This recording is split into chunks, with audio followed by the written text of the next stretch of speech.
ညနေခင်းဆူ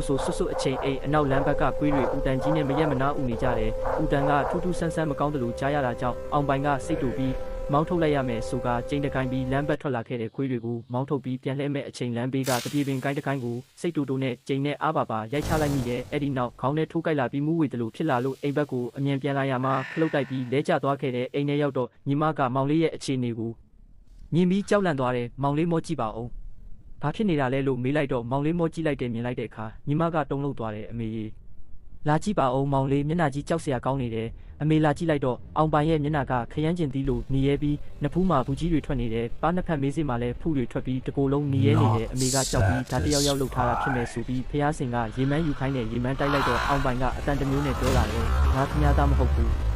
ငါမကျေနပ်ဘူးအမေတို့လည်းထိတ်လန့်သွားကြတယ်ခဏအကြာဆရာတယောက်ကိုခေါ်လာကြတယ်ဆရာကမေးမြန်းစစ်ဆေးလိုက်တော့အောင်ပိုင်ရဲ့အတန်ကနှက်ပြီးမျက်လုံးတွေနီးရဲနေတယ်ငါအိတ်နေတာကိုချိန်နဲ့ရိုက်တယ်မကျေနပ်ဘူးငါ့ကိုအမဲသားကျွေးမှပြန်မယ်လို့ပြောလာတယ်ဆရာကမမ်းမုတ်ပြီးထုတ်ဖို့ကြိုးစားပေမဲ့မရဘူးပိန်ကောင်လေးကိုလူကြီးလေး9ယောက်ချုပ်ထားတာတော့မထိန်နိုင်ဘူးနောက်ဆုံးဆရာကမေးလိုက်တယ်မင်းပေကတရေလေ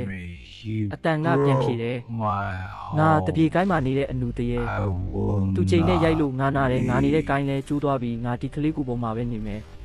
အဲ့ဒီတရေကအတော်အားကြီးနေတယ်လို့ဖြစ်ပြီးဘလို့မှမထွက်ဘူးအမေကမျက်ရည်နဲ့ငါသားကိုကယ်ကြပါလို့អော်နေတယ်နောက်ဆုံးဆရာကပြောလိုက်တယ်ဒီတရေကအစ်စ်မြင့်တယ်ဂါထာလည်းမကြောက်ဘူးထမီနဲ့အုပ်လိုက်မှထွက်မယ်အမေကမလုပ်ချင်ပေမဲ့မတတ်နိုင်တော့ဘူးဒီလိုမလုပ်ရင်သားလေးအသက်အန္တရာယ်ရှိမယ်လို့ပြောပြီးဒီမကိုထမီနဲ့အုပ်ခိုင်းလိုက်တဲ့အချိန်